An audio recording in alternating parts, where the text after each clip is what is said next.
What's good, everybody? Welcome to BeerBiceps again. Now, if you've been following me on Instagram or Snapchat, you'll know that recently I've been following a ketogenic diet, and in keeping up with the theme of my everyday life, I'm bringing you a few keto recipes. Today's keto recipe is the special Kerala chicken. So let's go.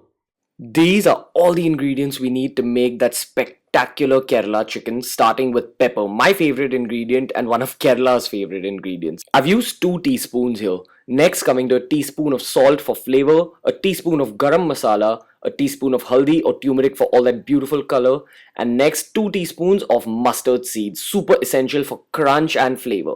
Next, coming to finely chopped chili. Use as much as you want, completely according to your own taste. 2 cloves of garlic, at the most go up to 3, and finally a bunch of curry leaves. Be generous with them. Trust me, they add the best flavor.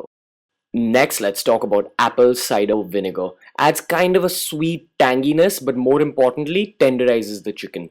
Next, we have 100% edible parachute coconut oil because it's free of carbs, unlike coconut milk, but still gives us that coconutty flavor.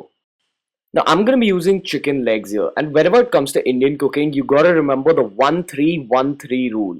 You need to make one cut on the inside of the leg and pull out the tendon like I'm doing here. Next, you make 3 cuts on the back side of the chicken, just the way I'm doing here. Now remember, chicken legs are kind of high in fat, but that's perfectly fine because we're on keto, and keto diets require us to eat a lot of fat and a lot of protein. So you see, I made 1 cut there, 3 cuts there, and 1 cut at the top where you feel that little valley or whatever between those 2 bones. And next, we'll finally do 3 cuts on the front side of the chicken leg. Remember, you can use breast pieces here, but legs have more flavor, they absorb more masala, and they're just overall more fun to cook with, I feel. Either way, 1-3-1-3, remember. Once you're done prepping the legs, you can go in with the salt, pepper, garam masala and turmeric, and then you can go in with the chopped green chilies. Now's a great time to also go in with the garlic. So I've got these handy garlic crushers at home, but if you don't, you can probably grate the garlic or grind it with just a little bit of oil and then add it to your chicken. Okay, next step, tempering the marinade. Now, this isn't something that's traditionally done. Generally, you temper dals or things that are ready-made.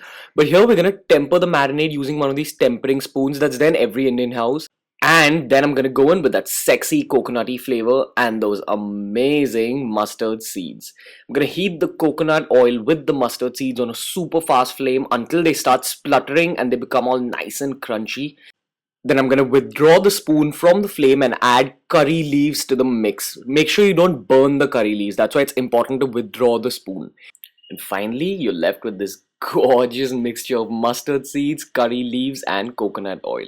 So you just dunk that into your chicken mix and wait for it to cool down. The next step is to go full retard on the chicken and just mix it all up. Make sure you get those masalas and those spices inside those cuts that you've made for maximum flavor. Oh yes.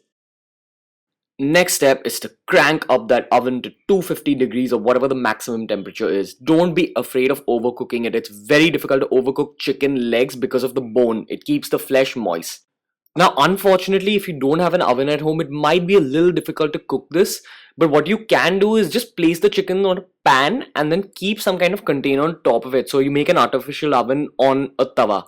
But if you do have an oven, when it's hot, put your chicken on that baby and just wait for it to cook. So you give it about 20 minutes at 250 degrees and about 10 to 15 minutes of rest just to make sure that it's completely cooked. So after 20 minutes of cooking time and 10 minutes of rest time, your special Kerala chicken is ready. You can serve it on a bed of greens like this, or if you want, you can serve it with some yogurt. Oh yeah. Hey guys, so that was the video for today. I hope you guys liked it. Now, if you want more keto recipes, make sure you check out my keto recipes playlist by clicking on that card. Either way, if you want to follow my personal fitness journey, make sure you follow me on these handles and make sure you like my Facebook page as well. Until next time guys, from Giggy and BeerBiceps, see ya.